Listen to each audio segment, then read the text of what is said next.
Today, I'm going to tell you a story about two very different kinds of friends.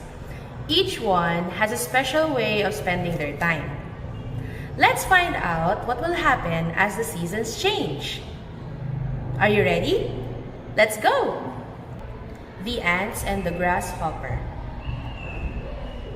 Once upon a time, during a warm, sunny summer day, a happy grasshopper loved to sing and play all day.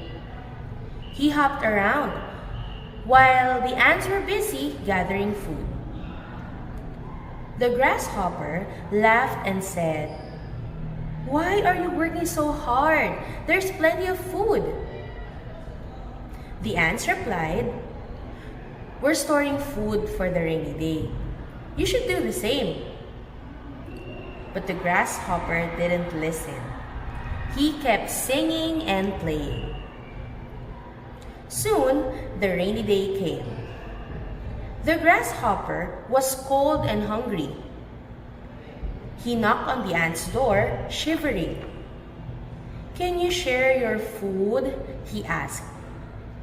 The ant said, "You should have worked when we did." But feeling sorry for him, they shared their food. From that day, the grasshopper learned the importance of working hard and preparing for the future. The end. Wasn't that a great story? I think it tells us that it's important to think about the future and to work hard when we need to. How about you? What do you think? Thanks for listening, and remember to plan ahead and work hard just like the ants. See you again next time. Bye!